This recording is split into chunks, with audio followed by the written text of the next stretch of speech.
امید کرتا ہوں آپ خیر و عافیت سے ہوں گے۔ دجال کیا ہے اور دجال کون ہے، اور دجال کا سورۃ الکہف کی جو پہلی 10 آیات ہیں ان کے ساتھ اس کا کیا ربط ہے، کیا تعلق ہے۔ آج کے اس ویڈیو کا جو پہلا سیشن ریکارڈ کیا جا رہا ہے اس میں سائنسی نفسیاتی اعتبار سے ہم جاننے کی کوشش کریں گے کہ آخرکار سورۃ الکہف میں کی جو ابتدائی 10 آیات ہیں ان میں آخر ایسا کیا بیان کیا گیا ہے کہ جس کا براہ راست تعلق دجال اور دجالی میٹرکس کے ساتھ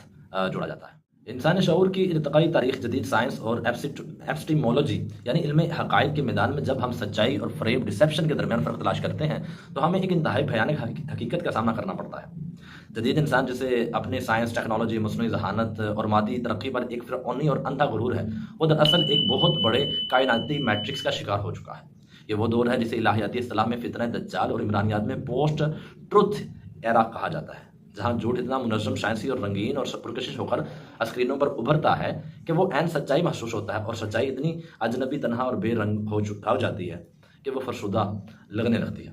اس عالمگیر اور ڈیجیٹل فریب کے دور میں رہنمائی کے لیے آسمان کا مطلق العنان رب 1400 سال قبل ایک ایسی صورت نازل فرماتا ہے جو انسان کی نفسیات، اس کے کھوکھلے ایک عقائد اور اس کے مادی نظریات کو جڑ سے اکھاڑ کر ایک نئے کائناتی شعور کی بنیاد رکھتی ہے۔ اللہ رب العزت نے سورۃ الکہف کا آغاز کسی روایتی قصے، کسی واقعے کی منظر کشی یا کسی نرم تمہید سے نہیں کیا، بلکہ کائنات کے سب سے بڑے سچ اور اس کتاب کی ختمی دو ٹوک کاٹ دار اور غیر مبہم حیثیت کی عالمگیر اعلان سے کیا ہے۔ فرمایا، سب تعریفیں اللہ کے لیے ہیں جس نے اپنے بندے پر یہ کتاب نازل فرمائی اور اس میں کوئی کجی یعنی کہ ٹیڑھ پن نہیں رکھی، بالکل سیدھی اور متوازن، تاکہ وہ اپنی طرف سے آنے والے ایک سخت عذاب سے ڈرائے اور ان مومنوں کو جو نیک اعمال کرتے ہیں یہ خوشخبری دے دے کہ ان کے لیے ایک بہترین اجر ہے جس میں وہ ہمیشہ رہیں گے۔ سورۃ الکہف آیت نمبر 1 to 3۔ ان 3 آیات میں عربی بلاغت اور حقائق کی فزکس کا ایک ایسا عظیم الشان شاہکار پوشیدہ ہے جو جدید ماں بعد جدیدیت کے فلسفے کو زمین بوش کر دیتا ہے۔ آج کا جدید فلسفہ اور لبرلزم کہتا ہے کہ سچائی نسبتی یعنی کہ ریلیٹیو ہے، یعنی ہر انسان کا سچ اس کے اپنے حالات اور مفادات کے مطابق ٹیڑھا یا سیدھا ہو سکتا ہے، کوئی ایک حتمی سچ کائنات میں موجود نہیں۔ لیکن اللہ تعالیٰ نے یہاں انسانیت کے اس بکھرے ہوئے شعور کو تھپڑ مارتے ہوئے قرآن کی سب سے بڑی صفت یہ بیان کی ہے، اس میں کوئی کجی، کوئی پیچیدگی، کوئی تضاد اور کوئی ابہام سرے سے نہیں ہے ہی نہیں، اور وہ قیامہ یعنی کہ بالکل سیدھی، متوازن اور ہر شے کو اپنی محور پر قائم رکھنے والی ہے۔ یہ کتاب ریاضی کے کسی ختمی اور کامل فارمولے کی طرح اٹل ہے۔ اس میں نظریات کا کوئی ٹکراؤ، کوئی جھول یا کوئی ایسا اندھا موڑ نہیں ہے جو انسان کی عقل کو کسی کنفیوژن میں دھکیل دے۔ یہ کتاب دجالی نظام کے اس ٹیڑھ پن اور منافقت کا واحد اور ختمی اینٹی ڈوٹ ہے جو انسان کو سچ اور جھوٹ، خیر اور شر کے درمیان الجھا کر اس کی روح کو مفلوج کر دیتا ہے۔ اس سیدھی اور کھڑی کتاب کا نزول محض کوئی ادبی معجزہ دکھانے کے لیے نہیں ہوا تھا، بلکہ اس کا کائناتی مقصد دوہرا ہے۔ ایک طرف کائنات کے اس باسن شدیدن سخت ترین عذاب، کائناتی تباہی اور الہیاتی پکڑ کی سائنسی وارننگ دینا جو اس ظالمانہ اور مادی نظام کے ٹوٹنے پر لا محالہ آئے گا، اور دوسری طرف ان لوگوں کو جو اس فریب زدہ گندی اور مادی کائنات میں بھی صالح اعمال کرتے ہیں، انہیں ایک ایسے ابدی وجود کی سائنسی نوید سنانا جہاں ٹائم اور سپیس کا زوال ہمیشہ کے لیے ختم ہو جائے گا۔ یہ ایک ایسی ابدی بادشاہت کا وعدہ ہے جو کائنات کے سب سے بڑے خالق نے براہ راست اپنے دستخطوں سے بغیر کسی واسطے کے جاری کیا ہے۔ اس کائناتی حقانیت کے اعلان کے فوراً بعد اللہ تعالیٰ انسانی تاریخ کی اس سب سے بڑے، سب سے بھیانک، سب سے احمقانہ اور سب سے غیر منطقی عقیدہ پر ایک بے رحم سرجیکل اسٹرائک کرتا ہے جس نے خالق کائنات کے مطلق اور لامحدود حیثیت کو محض حیاتیاتی حدود میں قید کرنے کی ناپاک کوشش کی ہے۔ اللہ تعالیٰ قرآن مجید میں کچھ اس انداز سے فرماتے ہیں، اور ان لوگوں کو ڈرائے جو کہتے ہیں کہ اللہ نے کسی کو بیٹا بنایا ہے، نہ انہیں اس بات کا کوئی علم ہے اور نہ ان کے باپ دادا کو۔ کتنی بڑی خوفناک بات ہے جو ان کے منہوں سے نکل رہی ہے، وہ محض جھوٹ بک رہے ہیں۔ سورۃ الکہف آیت نمبر 4 اور 5۔ یہ 2 آیات دراصل عیسائیت، یہودیت کے ایک مخصوص گمراہ طبقے اور مشرکین مکہ کے اس آنتھروپومورفک خدا کو انسانی خصوصیات اور کمزوریوں کا لبادہ پہنانے کے عقیدے کا فلسفیانہ، جینیاتی اور سائنسی پوسٹ مارٹم ہے۔ جب کوئی شخص یہ دعویٰ کرتا ہے کہ خدا کا کوئی بیٹا یا اولاد ہے تو وہ دراصل اس کائنات کے عظیم ترین خدا کو مادہ اور ڈی این اے، کروموسومز کے تبادلے اور جینیاتی وراثت کے اس محتاج اور کمزور نظام کا حصہ بنا دیتا ہے جو صرف اور صرف فانی اور فنا ہونے والی مخلوقات کے لیے ڈیزائن کیا گیا ہے۔ ذرا اپنی عقل سلیم پر زور دیجیے اور اولاد پیدا کرنے کی ضرورت اس وجود کو ہوتی ہے جو نامکمل ہو، جس پر موت طاری ہونی ہو، جسے بڑھاپے میں سہارے کی ضرورت ہو، اور جسے دنیا میں اپنا نام، اپنی سلطنت، اپنی نسل آگے بڑھانے کے لیے کسی حیاتیاتی تسلسل کی لازمی حاجت ہو۔ کائنات کا جو رب زمان و مکان کا محتاج نہیں، جو مادہ اور انرجی کو ایک لفظ کن سے عدم سے وجود میں لانے کے مطلق طاقت رکھتا ہو، اسے اپنے تخت کے وارث کے لیے کسی محدود حیاتیاتی تولید، ریپروڈکشن اور جنسی نظام کی کیا حاجت ہو سکتی ہے؟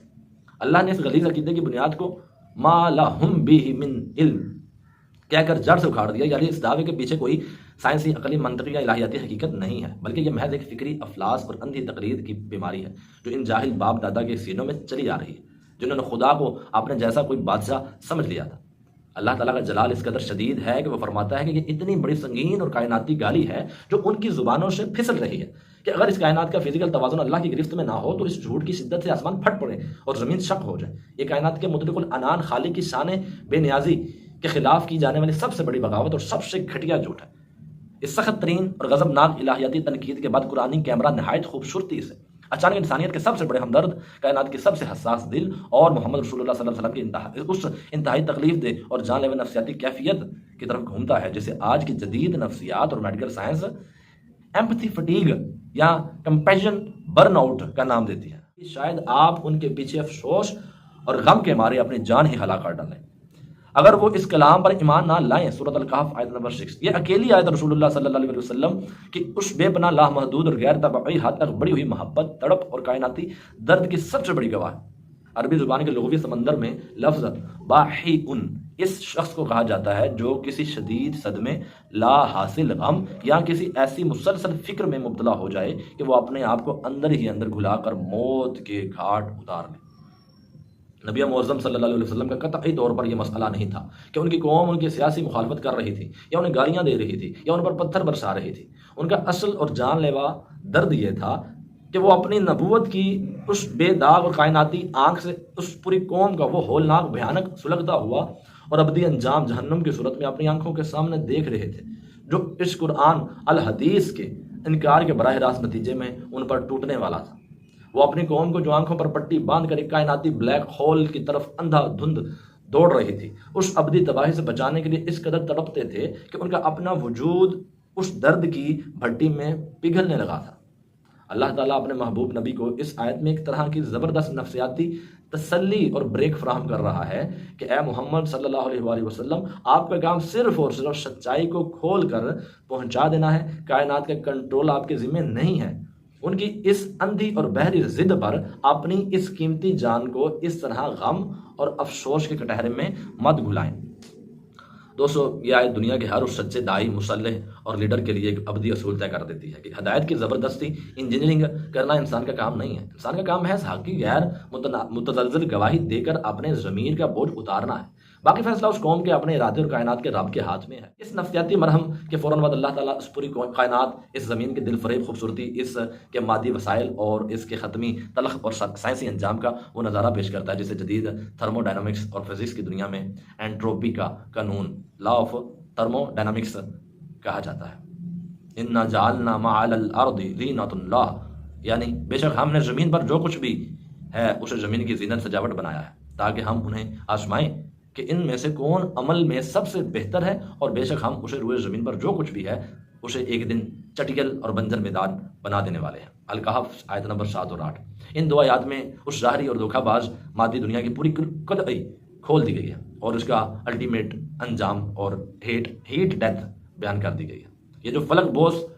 شیشوں سے سجی ہوئی کارپوریٹ عمارتیں ہیں، یہ جو چمکتی ہوئی جدید ترین گاڑیاں ہیں، یہ سرسبز باغات، یہ سونے اور ڈالر کے انبار اور یہ سلیکون ویلی کے جدید ترین ٹیکنالوجی ہے، اللہ فرما رہا ہے کہ سب کچھ محض اور محض زینتن، ایک عارضی فریب زدہ سجاوٹ، آپٹیکل ایلیوژن ہے۔ اور اس حیرت انگیز سجاوٹ کو پیدا کرنے کا مقصد ہرگز یہ نہیں کہ انسان اس کے نشے میں غرق ہو کر اسے اپنا ختمی مسکن سمجھ لے اور اس پر اپنی بقا کی جنگیں لڑتا پھرے، بلکہ اس کا الہیاتی مقصد ایک کائناتی سیمولیشن چلانا ہے تاکہ انسانوں کا ایک سخت ترین کوالٹی کنٹرول ٹیسٹ کیا جا سکے۔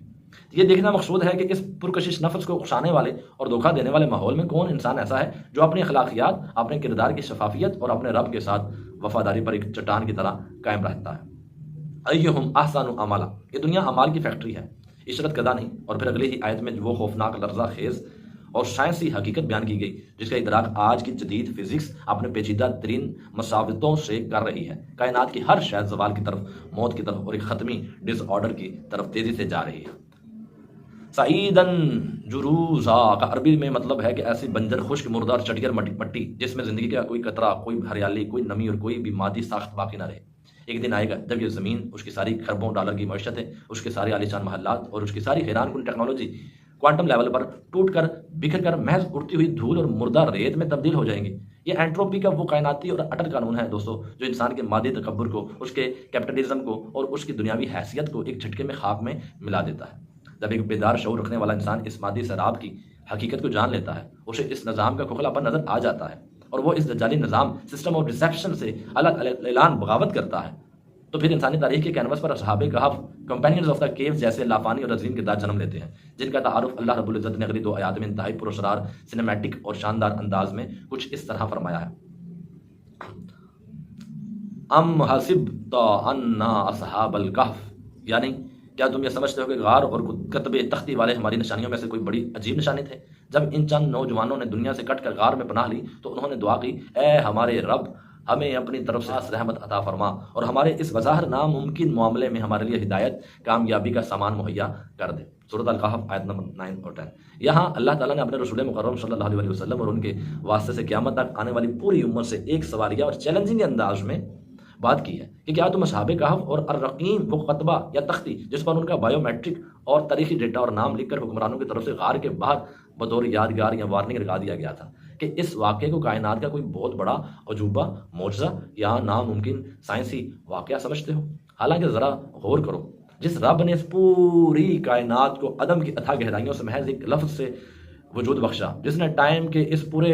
4 ڈائمینشنل فیبرک کو تخلیق کیا، اس قادر مطلق کے لیے چند نوجوانوں کے غار کے ٹائم کیپسول میں سلا کر وقت کی رفتار کو ان کے لیے صفر کر کے صدیوں تک ان کے حیاتیاتی اور میٹابولک نظام کو منجمد کر دینا، آخر کون سی حیرت کی اور اچنبے کی بات ہے؟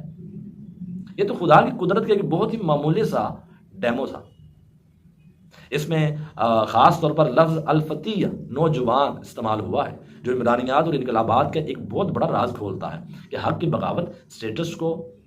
چیلنج کرنے کی جرت اور دجالی اور ریاستی نظام سے براہ راست ٹکرانے کا حوصلہ ہمیشہ نوجوان خون میں ہوتا ہے، کیونکہ بوڑھے مصلحتوں کا شکار ہو جاتے ہیں۔ جب ان چند نوجوانوں نے اپنے باشعور دلوں سے یہ محسوس کر لیا کہ ان کے معاشرے میں توحید اور حق پر چلنا ناممکن ہو گیا ہے، ریاست انہیں کچلنے، ان کا برین واش کرنے یا انہیں شرک پر مجبور کرنے پر تلی ہوئی ہے، تو انہوں نے اپنے ایمان اور نظریے کو بچانے کے لیے اس ظاہری اور مادی دنیا کی پرتعیش زندگی کو ٹھوکر ماری اور ایک تاریک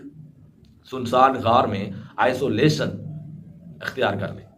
غار کوئی 5 اسٹار ہوٹل یا آرام دہ جگہ نہیں تھی، لیکن جب وہ اس میں داخل ہوئے تو ان کا توکل اپنی عقل، اپنی جوانی کی طاقت یا اپنے اسٹریٹجی پر نہیں تھا، بلکہ اپنے رب پر تھا۔ انہوں نے غار کے اندھیرے میں بیٹھ کر وہ دعا مانگی جو قیامت تک ہر اس حق پرست، انقلابی اور نظریاتی انسان کے لیے ایک کائناتی فارمولہ بن گئی، جو باطل کے نرغے اور ریاستی جبر میں پھنس جائے۔ ربنا آتنا من لدنک رحمۃ،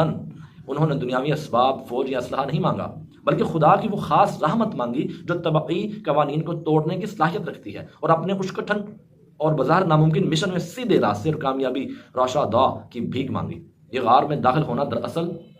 دنیا کی نظر میں ان کے لیے ایک مادی موت تھی، وہ سسٹم سے کٹ چکے تھے، لیکن الہیاتی اور روحانی طور پر یہ ان کی ابدی بقا اور فتح کا وہ نقطۂ آغاز تھا جس نے انہیں قرآن کے صفحات پر قیامت تک کے لیے امر کر دیا۔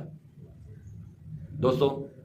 حصہ دوم جاری رہے گا۔ اس ٹائم کیپسول کے اندر گزرنے والے وقت کی پیچیدہ فزکس، اصحاب کہف کے اس سائنسی نیند کی بایولوجیکل اور دجالی جبر کے خلاف ان کی اس خاموش مگر انتہائی طاقتور مزاحمت کا پردہ انشاءاللہ العزیز پارٹ 2 میں کیا جائے گا۔ امید کرتا ہوں کہ آج کی اس ویڈیو میں آپ کو کافی علم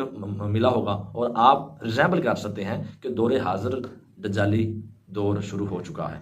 اور نوجوانوں کا خون جو ہوتا ہے وہ گرماتا رہتا ہے۔ اگر ہمیں انقلاب کی بو یا انقلاب کی مہک کسی جگہ سے آ سکتی ہے تو بلا شبہ وہ نوجوان ہی ہیں جو اس سارے سسٹم کو ہلا کے رکھ سکتے ہیں۔ اور اگر ویڈیو اچھی لگی ہو تو چینل کو سبسکرائب بھی کریں، کمنٹ کریں، لائک کریں، فالو کریں۔ انشاءاللہ العزیز دوسری ویڈیو میں اس کا جو دوسرا پارٹ ہوگا اس میں انشاءاللہ العزیز بقیہ جو چیزیں رہ گئی ہیں وہ آپ سے شیئر کی جائیں گی۔ تب تک کے لیے اپنے ہوسٹ عبداللہ عمر عالم کو اجازت دیں، ملتے ہیں کسی اگلی ویڈیو میں، تب تک کے لیے